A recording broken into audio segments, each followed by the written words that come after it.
That yellow rain jacket was still on the hook the morning my daughter told me. I had walked past it 3 times already. Something about seeing it just sitting there, unworn for 2 full weeks, gave me a feeling I did not have a name for. Not worry, exactly. More like the way you notice a clock that has stopped, but you are not sure when it stopped. Children outgrow things, I told myself that. I had been telling myself that for a while. She was 9 years old. Her name was Maya. She said, "Mom, when you leave, Daddy takes me somewhere, and he tells me not to tell you." I want you to sit with that sentence for a moment, the way I had to. I put down the travel mug I was holding, set it on the counter. I did not set it down carefully. It just landed.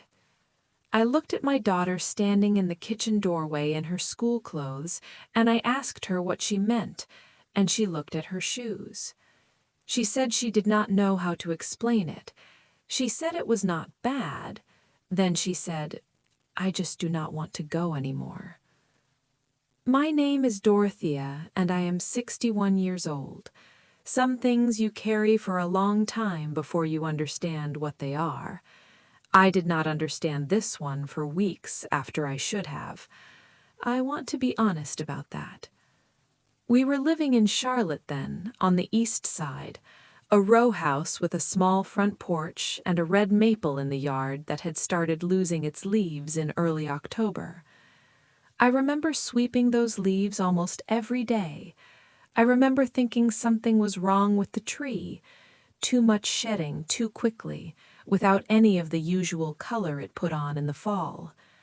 My husband, Raymond, had been doing well. That is what I kept telling people. He was doing well, business had steadied, we were not behind on anything.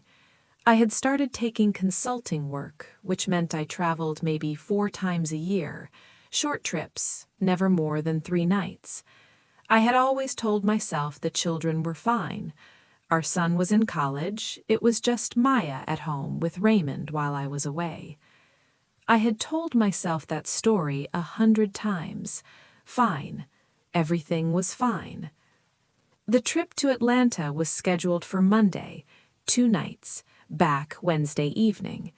I had packed the weekend before. Maya sat on the edge of the bed while I folded things into the suitcase, and she did not say anything. That was the thing I could not stop turning over later. She was not a quiet child. She talked through every meal, she made up songs while she washed her hands, she narrated things. That Sunday evening she just sat and watched me pack. I asked if she was all right. She said yes. She slid off the bed and went to her room without looking back. I stood there in the middle of the bedroom holding a folded shirt, and something moved through the air, some small disturbance, and I could not name it. I finished packing. I told myself she was tired. Monday morning, I was in the kitchen at 6:15. Maya came downstairs in her school clothes and stood in the doorway. Not the way a child stands when a parent is leaving for work. A different kind of standing. Still. She was looking at me the way you look at someone when you are deciding whether to say a thing you have been holding. That is when she told me. I heard her. I kissed her on the top of her head. I told her I was going to figure something out. Then I carried my bag out to the car because I did not know what else to do in that moment. I sat in the car with the engine running for 11 minutes. I counted them. The radio was off, the street was quiet. I kept starting sentences in my head and not finishing them. He takes her somewhere, tells her not to tell me.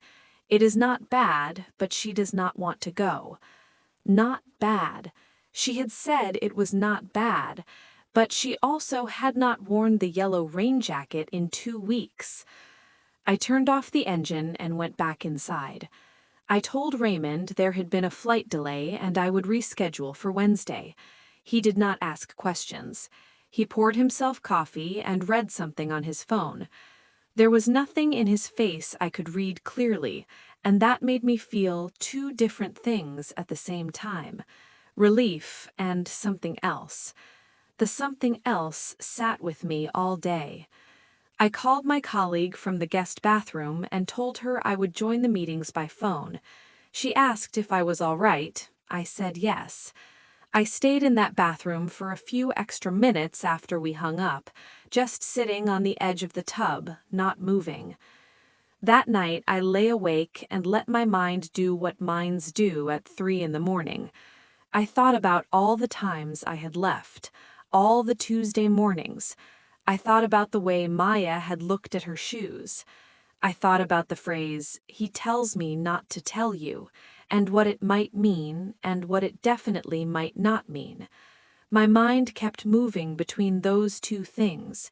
I could not hold them still. Tuesday morning, Raymond left at 8:40. He said he had errands. He might be back for lunch. He did not say anything about Maya. I called up the stairs to her, and she came down in her weekend clothes, hair unbrushed. I told her I was going to walk to the corner store and asked her to stay inside. She looked at me. She did not ask any questions either.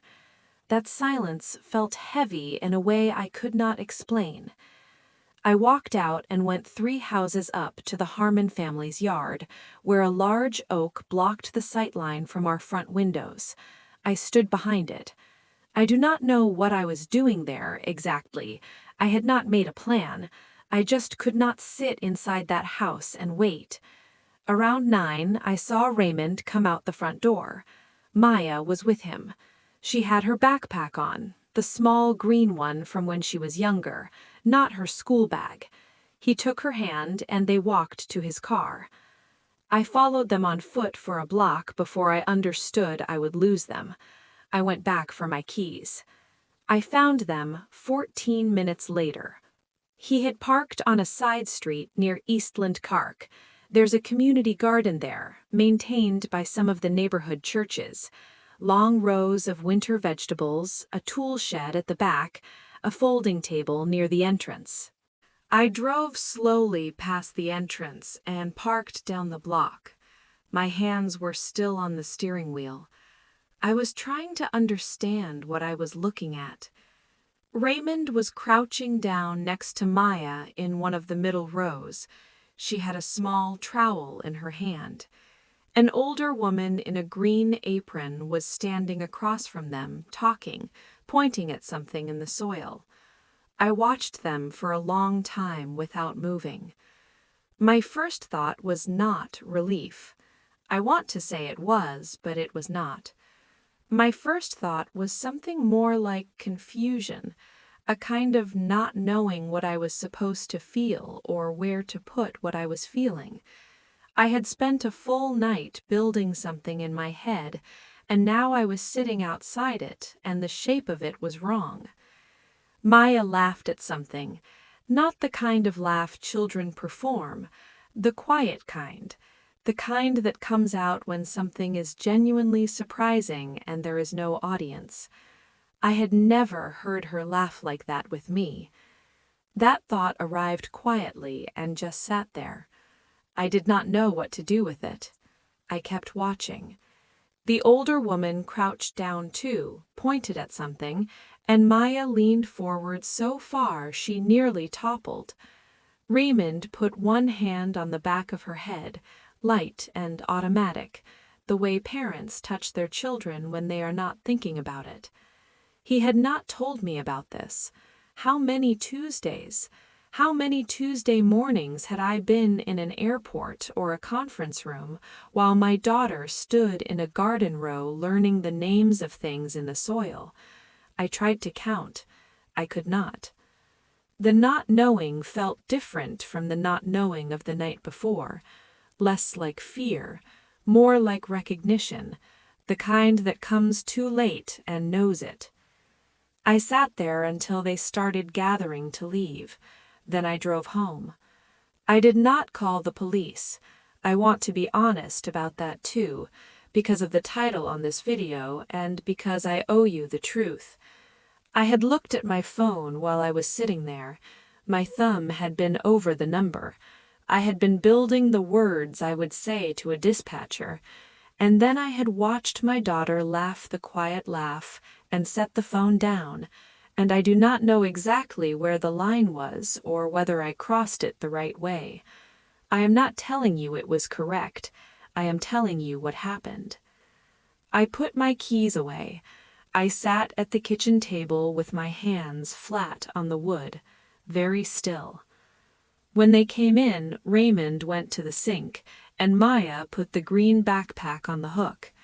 She looked at me the same way she had looked at me on Sunday evening, still deciding. Then she said, "We go there every time you leave." I asked why she had never told me. She thought about it. She said, "Daddy said you were busy." Raymond turned around from the sink. His hands were still wet. He said he was sorry. He said he had not thought about it that way. He said it started as something small. She had seen the garden from the car once and wanted to stop, and then it became a thing they did, and it seemed too small to need explaining. He said that word, small. I have thought about that word many times since. Small. All the things in a family that seem too small to say out loud. The jacket on the hook, the October maple, the silence at dinner you explain away as tiredness, the child who stops singing while she washes her hands, and you do not notice the singing has stopped. I had been looking at Maya from a distance for longer than I knew, not because I did not love her, because I was moving too fast to see the shape of what she was becoming. I went to the garden alone the following week. The woman in the green apron remembered me. She said Maya had a natural instinct with root vegetables. She said they had a winter program for children, that it cost nothing, and she asked whether Maya might come regularly. I said yes. I went every Tuesday after that for 3 months. Sometimes I just crouched beside Maya and let her show me things. She had a whole vocabulary by then. She knew which soil near the fence was different from soil in the middle of the plot, and she could tell you why. Patient words, words for things that grow slowly and do not announce themselves. By December, the yellow rain jacket was back on the hook. She wore it every Tuesday morning. Raymond and I sat with each other differently after that, not because we had nearly lost something large, because we had nearly lost something small, and by then I had learned what small things do. They do not warn you, they just sit quietly and wait. They wait in a doorway, in a child's chest, in the silence behind a sentence not yet spoken. I think about Maya standing at the edge of that kitchen, 9 years old, holding something she had been holding for a long time, deciding whether I was someone she could put it down with. There is one thing that still sits with me. I do not know when the silence started. I know it ended on a Monday morning in October, but I do not know how long it had been there before she finally spoke, or how long I had been walking past it the way I walked past the jacket on the hook. I turned off the engine. I do not know if I turned it off soon enough.